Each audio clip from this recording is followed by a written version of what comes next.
Hi dear students, today we are going to see the next two sums. Illustration 12. From the following particulars, show how the item subscription will appear in the income and expenditure account for the year ended 31st December 2018. Subscription received in 2018 is rupees 16,000, which includes 3,000 for 2017 and 5,000 for 2019. Subscription outstanding for the year 2018 is rupees 4,000. Subscription of rupees 2,000 was received in advance for 2018 in the year 2017. சம்மில் என்ன தயார் பண்ண சொல்லியிருக்காங்க அப்படின்னு பார்த்தோம்னா income and expenditure அக்கௌண்ட்டை தயார் பண்ண சொல்லியிருக்காங்க ஃபஸ்ட்டு. தென் நெக்ஸ்ட்டு என்னென்ன டீட்டெயில்ஸ் கொடுத்துருக்காங்க அப்படின்னு பார்த்தோம்னா சப்ஸ்கிரிப்ஷன் ரிசீவ்டு அது ஒன்று, தென் 2017க்கானது, 2019க்கானது, 18க்கு இந்த 3 வருஷத்துக்கான சப்ஸ்கிரிப்ஷன் டீட்டெயில்ஸ் கொடுத்துருக்காங்க. ஸோ அதிலேருந்து நம்ம என்ன கண்டுபிடிக்கணும் அப்படின்னு பார்த்தோம்னா சப்ஸ்கிரிப்ஷன் அமௌண்ட் எவ்வளோ அப்படின்ட்டு நம்ம பார்க்கணும். இப்போ ஆன்சர் பார்க்கலாம். Income and expenditure account for the year ended 31st December 2018 in debit side and credit side, expenditure and income. First என்ன கொடுத்துருக்காங்க அப்படின்னு பார்த்தோம்னா subscription received during the year கொடுத்துருக்காங்களா. subscription received in 2018 is rupees 16,000. current year 2018, அதனால தான் during the இயர்னு நம்ம எழுதுகிறோம். Subscription received during the year 16,000. Less என்ன லெஸ் பண்ணணும்? 2017 ஆண்டுக்கான சப்ஸ்கிரிப்ஷனை நம்ம என்ன பண்ணணும்? ரிசீவ் பண்ண சப்ஸ்கிரிப்ஷனை லெஸ் பண்ணணும். Less subscription received for 2017 rupees 3,000. less பண்ணு amount 13,000. then again less subscription received for 2019. 2019க்கான சப்ஸ்கிரிப்ஷன் ரிசீவ் பண்ணுது எவ்வளோ அப்படின்னு பார்த்தோம்னா 5,000. அதையும் லெஸ் பண்ணு. இப்போ அமௌண்ட் எவ்வளோ வருது? 8,000. ஆட். தென் நெக்ஸ்ட் என்ன பண்ணணும்? ஆட் பண்ணணும். எதை ஆட் பண்ணணும்? Subscription due for 2018. 2018 வருஷத்துக்கு பெற வேண்டியது அந்த சப்ஸ்கிரிப்ஷன் எவ்வளோ? 4,000 கொடுத்துருக்காங்க பர்சமில் 4,000. அதை ஆட் பண்ணோம்னா நமக்கு எவ்வளோ வருது? 12,000. Then add received in advance in 2017 for 2018. 2018 வருஷத்துக்கான சப்ஸ்கிரிப்ஷன் அமௌண்ட்டை 2017 அட்வான்ஸாக நம்ம வாங்கிக்கிட்டோம். அப்போ எவ்வளோ அமௌண்ட் அப்படின்னு பார்த்தோம்னா 2,000. ஆட் பண்ணோம்னா நமக்கு எவ்வளோ வருது? 14,000. இப்போது சப்ஸ்கிரிப்ஷன் அமௌண்ட் எவ்வளோ நமக்கு கிடச்சிருக்கு? 14,000. தென் இன் தமிழ் மீடியம் ஸ்டூடெண்ட்ஸ், பின்வரும் விவரங்களில் இருந்து 2018 டிசம்பர் 31ஆம் நாளோடு முடிவடையும் ஆண்டிற்குரிய வருவாய் மற்றும் செலவின கணக்கில் சந்தா எவ்வாறு தோன்றும் என்பதை காட்டவும். 2018 பெற்ற சந்தா ரூபாய் 16,000, 2017ஆம் ஆண்டிற்கான ரூபாய் 3,000 மற்றும் 2019 ஆண்டிற்கான ரூபாய் 5,000 அடங்கியுள்ளது. 2018ஆம் ஆண்டில் பெற வேண்டிய சந்தா ரூபாய் 4,000. 2017ஆம் ஆண்டில் 2018ஆம் ஆண்டிற்கான சந்தா முன்கூட்டி பெற்றது ரூபாய் 2,000. இப்போ என்னென்ன கொடுத்துருக்காங்க? பெற்ற சந்தா எவ்வளோ, சென்ற ஆண்டு சந்தா, அடுத்த ஆண்டு சந்தா எவ்வளோ அப்படின்னு கொடுத்துருக்காங்க. அதே சமயத்தில் பெற வேண்டிய சந்தா எவ்வளோன்னு கொடுத்துருக்காங்க. முன்கூட்டி பெற்ற சந்தா எவ்வளவோ அதுவும் கொடுத்துருக்காங்க. அதில் வந்து நமக்கு என்ன கண்டுபிடிக்க சொல்கிறாங்க அப்படின்னு பார்த்தோம்னா, வருவாய் மற்றும் செலவின கணக்கில் சந்தா எப்படி எவ்வளோ அமௌண்ட் வரும் அப்படின்ட்டு கேட்டிருக்காங்க. ஸோ இப்போ ஆன்சர் என்ன அப்படின்னு பார்க்கணும் அப்படின்னா, அந்த ஃபார்மேட் பிரகாரம் தான் நம்ம இங்கே எழுத போகிறோம். 2018 டிசம்பர் 31ஆம் நாளோடு முடிவடையும் ஆண்டிற்கு உரிய வருவாய் மற்றும் செலவின கணக்கு. பற்று வரவு, செலவுகள் பற்று பக்கம், வருமானம் வரவு பக்கம். ஸோ இப்போ நடப்பு ஆண்டில் பெற்ற சந்தா எவ்வளோ? ரூபாய் 16,000. கழிக்க 2017ஆம் ஆண்டுக்கான சந்தா பெற்றது ரூபாய் 3,000. ரெண்டையும் கழிச்சோம்னா எவ்வளோ வரும்? 13,000. கழிக்க 2019ஆம் ஆண்டுக்கான சந்தா பெற்றது, ஏன்னா முன்கூட்டியே பெற்றிருக்கோம், அதனால் அதையும் நம்ம கழிக்கணும். எவ்வளோ? 5,000. கழிச்சோம்னா 8,000 வரும். கூட்டுக பெற வேண்டிய சந்தா, நடப்பாண்டில் பெற வேண்டிய சந்தா 4,000.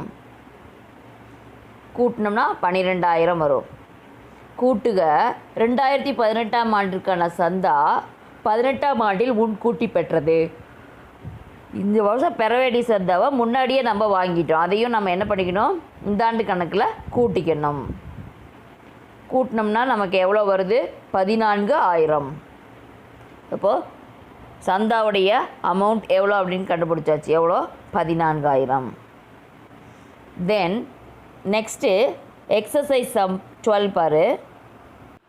From the following particulars, show how the item subscription will appear in the income and expenditure account for the year ended 31st December 2018. Subscription received in 2018 is rupees 50,000, which includes rupees 5,000 for 2017 and rupees 7,000 for 2019. Subscription outstanding for the year 2018 is rupees 6,000. Subscription of rupees 4,000 was received in advance for 2018 in the year 2017. இங்கே என்ன calculate பண்ண சொல்லியிருக்காங்க அப்படின்னு பார்த்தோம்னா, income and expenditure அக்கௌண்ட்டில் subscription amount எவ்வளோ வரும் அப்படின்னு சொல்லி கால்குலேட் பண்ணணும். ஸோ பாருங்க, நமக்கு என்ன கொடுத்துருக்காங்க அப்படின்னு பார்த்தோன்னா, ரிசீவ்டு சப்ஸ்கிரிப்ஷன் எவ்வளோ ரிசீவ் பண்ணியிருக்கோம், 2017க்கான அமௌண்ட் எவ்வளோ, அதில் 2019க்கான அமௌண்ட் எவ்வளோன்னு சொல்லியிருக்காங்க. தென் அவுட்ஸ்டாண்டிங்காக நமக்கு வர வேண்டியது இன்னும் எவ்வளோ இருக்குது, தென் அட்வான்ஸாக நம்ம வாங்கினது எவ்வளோ இருக்குது அப்படின்னு சொல்லி கொடுத்துருக்காங்க. ஸோ அதை நம்ம என்ன பண்ணணும்? கால்குலேட் பண்ணி நம்ம சப்ஸ்கிரிப்ஷன் அமௌண்ட் எவ்வளோ அப்படின்ட்டு நம்ம கண்டுபிடிச்சி சொல்லணும். ஓகே, வாங்க ஆன்சரை பார்ப்போம். இப்போ நம்ம ஃபஸ்ட்டு என்ன எழுதணும் அப்படின்னு பார்த்தோம்னா, income and expenditure account for the year ended 31st December 2018 நம்ம தான் கால்குலேட் பண்ண போகிறது. So debit side and credit side. Debit side in expenditure, credit side in income. First one, நம்ம எவ்வளோ அமௌண்ட் ரிசீவ் பண்ணியிருக்கோம் சப்ஸ்கிரிப்ஷனுக்கு அதை எழுதணும். By subscription received rupees 50,000, you write in inner column. Then less subscription received for 2017, 2017க்குண்டான சப்ஸ்கிரிப்ஷனை receive பண்ணதை நம்ம என்ன பண்ணணும்? லெஸ் பண்ணணும். 5,000. Now total 45,000. Then less subscription received for 2019, அட்வான்ஸாக நம்ம வாங்கிட்டோம், 2019க்கு உண்டானதை இப்பயே வாங்கிட்டோம். ஸோ அதையும் என்ன பண்ணணும்? லெஸ் பண்ணணும். லெஸ் பண்ணால் எவ்வளோ வருது? 7,000 லெஸ் பண்ணால் 38,000. Then next step, add subscription due for 2018, அதாவது கரண்ட் இயர். கரண்ட் இயர்க்கான சப்ஸ்கிரிப்ஷன் எவ்வளோ? 6,000. அதை நம்ம என்ன பண்ணணும்? ஆட் பண்ணணும். தென் நெக்ஸ்ட்டு ஆட் பண்ணால் எவ்வளோ வரும் 38,000 + 6,000 44,000. Then add received in advance in 2017 for 2018 4,000. அப்போ நம்ம என்ன பண்ணுறோம் 4,000 அட்வான்ஸாக ரிசீவ் பண்ணியிருக்கோம், அதை நம்ம என்ன பண்ணிக்கணும் ஆட் பண்ணணும். தென் டோட்டல் எவ்வளோ வருது 48,000. த சப்ஸ்கிரிப்ஷன் அமௌண்ட் எவ்வளோ இப்போது 48,000. Then next Tamil medium. பின்வரும் விவரங்கள் 2018 டிசம்பர் 31ஆம் நாளோடு முடிவடையும் ஆண்டிற்குரிய வருவாய் மற்றும் செலவின கணக்கில் எவ்வாறு தோன்றும் என காட்டவும். 2018ஆம் ஆண்டில் சந்தா பெற்றது ரூபாய் 50,000. இதில் 2017ஆம் ஆண்டிற்கான சந்தா ரூபாய் 5,000 மற்றும் 2019ஆம் ஆண்டிற்கான சந்தா ரூபாய் 7,000 உள்ளடங்கியுள்ளது. 2018ஆம் ஆண்டில் பெற வேண்டிய சந்தா ரூபாய் 6,000. 2017ஆம் ஆண்டில் முன்கூட்டியே பெற்ற 2018ஆம் ஆண்டிற்குரிய சந்தா ரூபாய் 4,000. இப்போ என்னென்ன கொடுத்துருக்காங்க அப்படின்னு பாரு. சந்தா பெற்றது, இந்த வருஷத்துக்கான சந்தா பெற்றதே கொடுத்துருக்காங்க. அதில் எது எது அடங்கும் அப்படின்னு சொல்லியிருக்காங்க. 2017க்கு உண்டான சந்தாவும் இருக்குது, 2019க்குரிய சந்தாவும் இருக்குது.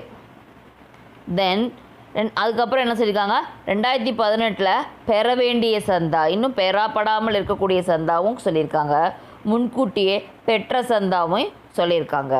ஸோ இதெல்லாம் வச்சு நம்ம என்ன பண்ணணும் அப்படின்னு பார்த்தோன்னா வருவாய் செலவின கணக்கில் சந்தாவை தயாரிக்கணும். சந்தா அமௌண்ட்டு எவ்வளோ அப்படின்னு சொல்லி நம்ம என்ன பண்ண சொல்லியிருக்காங்க கண்டுபிடிக்க சொல்லியிருக்காங்க, கணக்கிட சொல்லியிருக்காங்க. ஸோ நம்ம கணக்கு எப்படி வரும் அப்படின்ட்டு பார்ப்போம். 31/12/2018ஆம் நாளோடு முடிவடையும் ஆண்டிற்கு உரிய வருவாய் மற்றும் செலவின கணக்கு.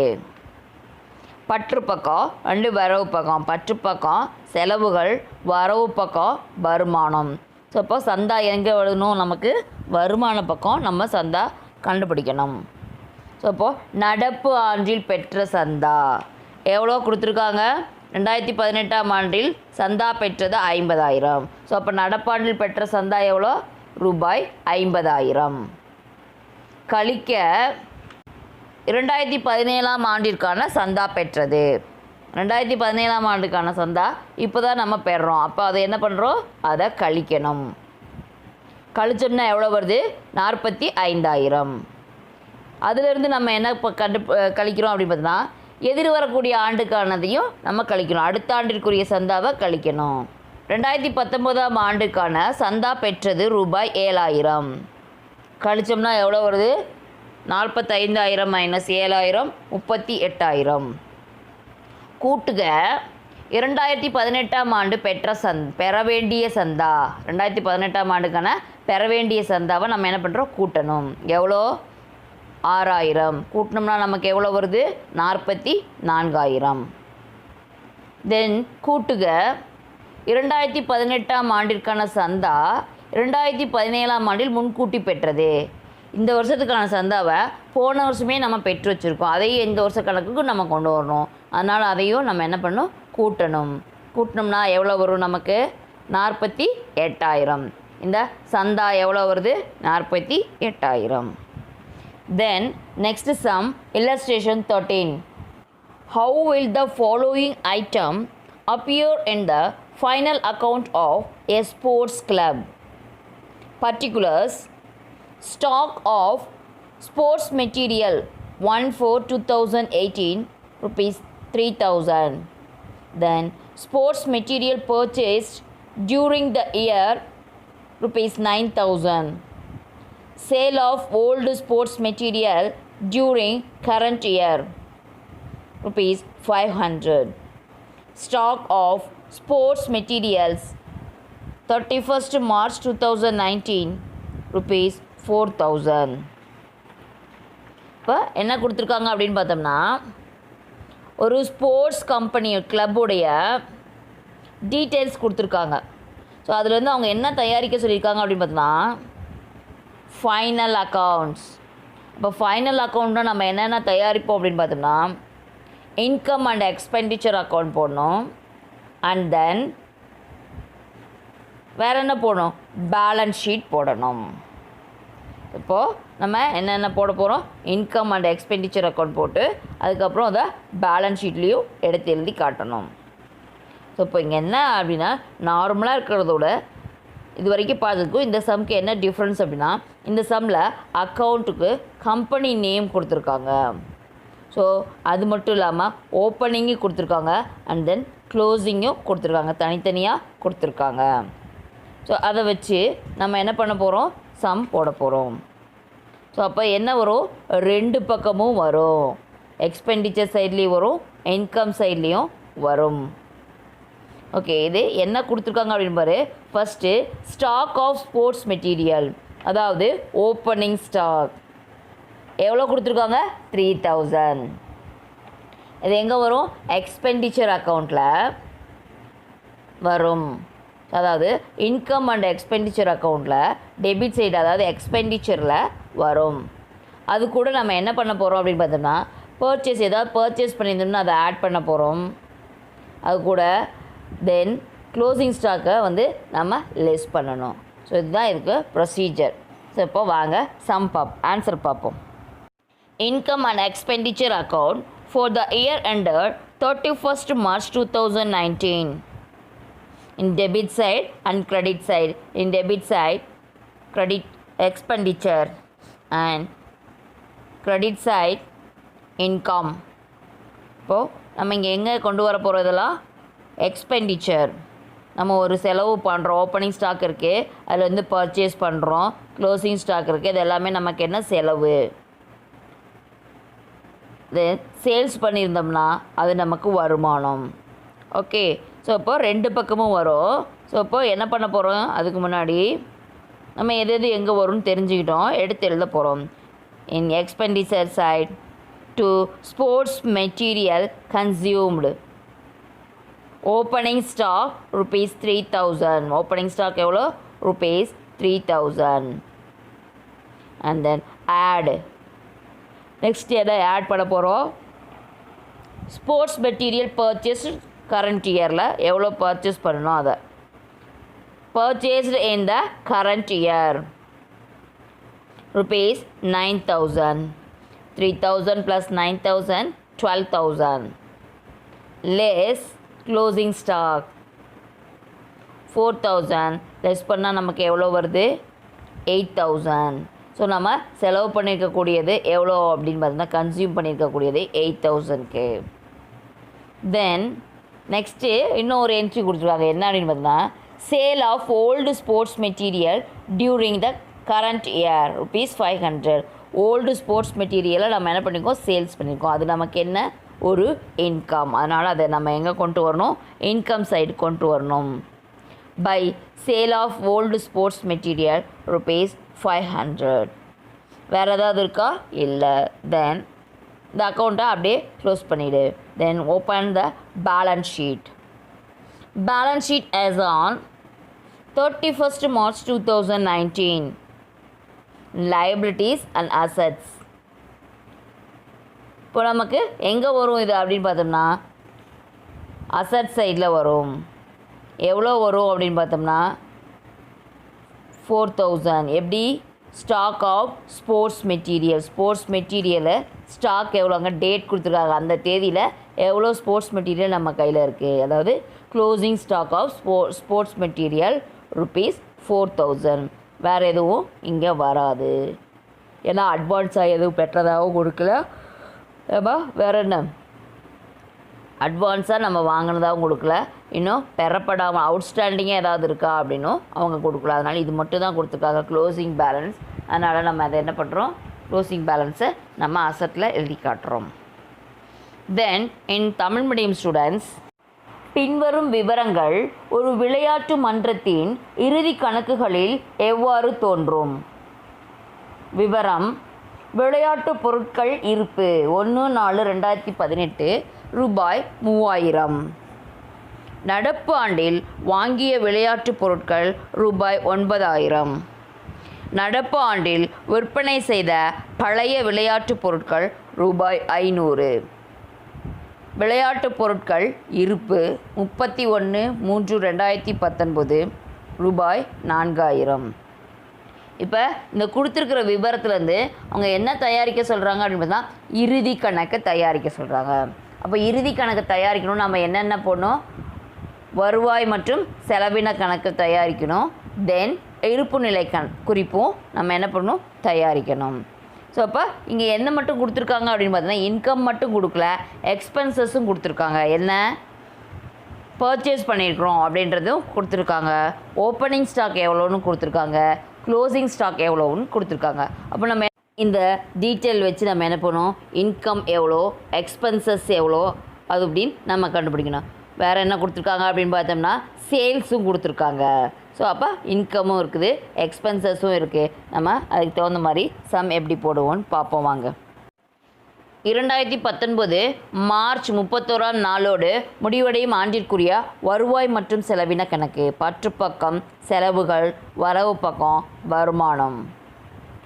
அப்போ நமக்கு என்ன ஃபஸ்ட்டு தேவை அப்படின்னு பார்த்தோம்னா பயன்படுத்தப்பட்ட விளையாட்டு பொருட்கள் எவ்வளோ அப்படின்னு நம்ம கண்டுபிடிக்கணும். அப்போது அதில் தொடக்க இருப்பு ரூபாய் 3000. தொடக்க இருப்பு எவ்வளோ கொடுத்துருக்காங்க? 3000. கூட்டுக நடப்பாண்டில் வாங்கியது. நடப்பாண்டில் எவ்வளோக்கு வாங்கியிருக்கோம்? 9000. ரெண்டையும் கூட்டினோம்னா எவ்வளோ வருது? 12000. கூட்டுக ரெண்டையும் கூட்டியாச்சு. தென் கழிக்க இறுதி இருப்பு ரூபாய் 4000. ஸோ இந்த 12000ல் 4000 போச்சுன்னா எவ்வளோ? 8000. இப்போ செலவுகள் எவ்வளோ நமக்கு? 8000. தென் வருமானம் பக்கம் நம்ம வேறு ஏதாவது என்ட்ரி இருக்கா அப்படின்பது தான் இருக்குது. என்ன பண்ணியிருக்கோம்? பழைய விளையாட்டு பொருட்களை விற்றுருக்கோம். ஸோ அதை இங்கே கொண்டு வரும். அது நமக்கு ஒரு இன்கம், வருமானம். ஸோ அப்போ அதை எங்கே எழுதணும்? வருமான பக்கம் எழுதணும். எப்படி எழுதணும்? பழைய விளையாட்டு பொருட்கள் விற்றது ரூபாய் 500. தென் வேறு ஏதாவது இருக்கா அப்படின்னு பார்த்தோம்னா இல்லை. ஸோ அதுக்கப்புறம் என்ன பண்ண போகிறோம்? இருப்பு நிலை குறிப்பு தயாரிக்க போகிறோம். 2019 மார்ச் 31ஆம் நாளைய இருப்பு நிலை குறிப்பு. பொறுப்புகள், சொத்துக்கள். இப்போ சொத்துக்கள் பக்கம் தான் நமக்கு இருக்குது. என்ன இருக்குது? விளையாட்டு பொருட்கள் இருப்பு. ஏன்னா அந்த தேதி கொடுத்துருக்காங்க. அந்த தேதியோடைய இருப்பு எவ்வளோ? ரூபாய் 4000. அதாவது இறுதி இருப்பு. விளையாட்டு பொருட்கள் இருப்பு ரூபாய் 4000. வேறு ஏதாவது இருக்கா அப்படின்னு பார்த்தோம்னா இல்லை. தென் நம்ம என்ன பண்ண போகிறோம்? அதோட முடிஞ்சது இந்த கணக்கு. Then next exercise some. The following item appear in the final accounts of Thuthukudi Young Pioneer Association. There are 100 members in the association, each paying ₹25 its annual subscription. By the end of the year, 10 members had not paid their subscription, but 4 members had paid for the next year in advance. இப்போ இதில் என்ன கொடுத்துருக்காங்க அப்படின்னு பார்த்தோம்னா amount எவ்வளோ அப்படின்ட்டு அவங்க டைரெக்டாக கொடுக்காம இன்டைரக்டாக கொடுத்துருக்காங்க. எப்படி அப்படின்னு பார்த்தோம்னா ஒரு இதுக்கும் ₹25. எவ்வளோ மெம்பர் இருக்காங்க? 100 மெம்பர்ஸ் இருக்காங்க. ஒருத்தர் எவ்வளோ பே பண்ணுறாங்க? ₹25 பே பண்ணுறாங்க. அதே மாதிரி எண்டில் 10 பேர் பெய்ட் பண்ணாமல் இருக்காங்க அப்படின்னு சொல்லி கொடுத்துருக்காங்க. ஸோ அது மட்டும் இல்லாமல் 4 members had paid for the next year in advance. 4 பேர் நெக்ஸ்ட் இயருக்கு அட்வான்ஸாகவும் பே பண்ணியிருக்கிறதா கொடுத்துருக்காங்க. ஸோ இப்போ என்ன பண்ணலாம்? அமௌண்ட்டு டைரெக்டாக கொடுக்காம இன்டைரக்டாக கொடுத்துருக்காங்க. ஸோ இப்போ நம்ம அமௌண்ட் கால்குலேட் பண்ணி நம்ம போடுற மாதிரி இருக்கும். அது மட்டும் இல்லாமல் இதில் என்ன தயாரிக்க சொல்லியிருக்காங்க? ஃபைனல் அக்கௌண்ட் தயாரிக்க சொல்லியிருக்காங்க. ஸோ இப்போ ஃபைனல் அக்கௌண்ட் தயாரிக்கணும் என்னென்ன போடணும்? இன்கம் அண்ட் எக்ஸ்பெண்டிச்சர் அக்கௌண்ட் போடணும். தென் வேறு என்ன போடணும் அப்படின்னு பார்த்தோம்னா பேலன்ஸ் ஷீட் போடணும். ஸோ இப்போ ஃபஸ்ட்டு நம்ம income and expenditure account open பண்ணுவோம். Income and expenditure account, debit side and credit side. in debit side expenditure and credit side income. By subscription. Subscription amount எவ்வளோ? ஒரு மெம்பர்ஸ்க்கு 25 ரூபான்னு 100 மெம்பர்ஸ் இருக்காங்க. அப்போ எவ்வளோ? 25 rupees into 100 members 2500. வேறு ஏதாவது இருக்கா இங்கே அப்படின்னு பார்த்தோன்னா வேறு எதுவும் இல்லை. தென் பேலன்ஸ் ஷீட் போடலாவா. liabilities and assets. லைபிலிட்டியில் நம்ம என்ன எழுதுவோம்? நம்ம முன்கூட்டியே ஏதாவது பெற்றிருந்தோம்னா அதை லைபிலிட்டிஸில் எழுதுவோம். அவுட்ஸ்டாண்டிங் ஏதாவது இருந்ததுன்னா அதை நம்ம அசட்டில் எழுதுவோம். இப்போ இங்கே ஏன் நம்ம இங்கே சப்ஸ்கிரிப்ஷன் ரிசீவ்டு இன் அட்வான்ஸும் இருக்குது, அவுட்ஸ்டாண்டிங் அமௌண்ட்டும் இருக்குது. ஏன் நம்ம இன்கம் அண்ட் எக்ஸ்பெண்டிச்சர் அக்கௌண்ட்டில் அதை கொண்டு வரல அப்படின்னு டவுட் வரும். ஏன் கொண்டு வரல அப்படின்னு பார்த்தோம்னா இங்கே எந்த ஒரு இன்ஃபர்மேஷனும் சொல்லலை, இட் இன்க்ளூடட் இன் அப்படின்னு. ஸோ இப்போ என்ன பண்ணாங்க, subscription amount 2500 it included in advance, so இந்த வருஷத்துக்கு உண்டானது அப்படின்னு அவங்க மென்ஷன் பண்ணல. இது அமௌண்ட் மட்டும் எவ்வளோ அப்படின்னு மட்டும்தான் மென்ஷன் பண்ணியிருக்காங்க. அதனால் இது எங்கே வராது அப்படின்னு பார்த்தோன்னா இன்கம் அண்ட் எக்ஸ்பெண்டிச்சர் அக்கௌண்ட்டுக்கு வராது. ஓகே, நல்லா புரிஞ்சுக்கோ. தென் இப்போ பேலன்ஸ் ஷீட்டில் என்ன பண்ண போகிறோம்? லைபிலிட்டிஸ் அசட்ஸில் நம்ம லைபிலிட்டி சைட் பார்ப்போம். சப்ஸ்கிரிப்ஷன் ரிசீவ்ட் இன் அட்வான்ஸாக ரிசீவ் பண்ணியிருக்கிறோம். எத்தனை பேர்த்திலேருந்து நம்ம அட்வான்ஸாக ரிசீவ் பண்ணியிருக்கோம் அப்படின்னா லாஸ்ட்டில் பாரு 4 members paid in advance அப்படின்னு கொடுத்துருக்காங்களா. the subscription but 4 members had paid for the next year in advance. 4 பேர் அடுத்த வருஷத்துக்கு உண்டானதை இப்பயே செலுத்தியிருக்காங்க. அப்போ ஒரு வருஷத்துக்கு எவ்வளோ? 25 ரூபா. ஒரு மெம்பருக்கு 25 ரூபா வருஷத்துக்கு. அப்போ 4 மெம்பர் கொடுத்துருக்காங்க. அப்போ எவ்வளோ வரும்? 100 rupees நம்ம அட்வான்ஸாக ரிசீவ் பண்ணியிருக்கோம். ஸோ அது நம்ம திருப்பி செலுத்தக்கூடிய நம்மளுடைய பொறுப்பு இருக்குது. அதனால் அது லைபிலிட்டிஸில் வரும். Okay, subscription received in advance and ப்ராக்கெட்டில் ₹25 into 4 members 100 rupees. தென் இன் அவுட்ஸ்டாண்டிங்கை நம்ம எங்கே எழுத போகிறோம்? அடுத்தது அசட்டில் எழுதணும். அவுட்ஸ்டாண்டிங் சப்ஸ்கிரிப்ஷன் எவ்வளோ? அவுட்ஸ்டாண்டிங் சப்ஸ்கிரிப்ஷன் எவ்வளோன்னு சொல்லியிருக்காங்க? 10 பேர் பெய்ட் பண்ணல அப்படின்னு கொடுத்துருக்காங்க. At the end of the year 10 members had not paid their subscription. 10 பேர் அவங்களுடைய சப்ஸ்கிரிப்ஷனை பெய்ட் பண்ணாமல் இருக்காங்க. அப்போ எவ்வளோ? ஒரு மெம்பருக்கு 25 ரூபா. இப்போ 10 மெம்பருக்கு எவ்வளோ? 250 ரூபா.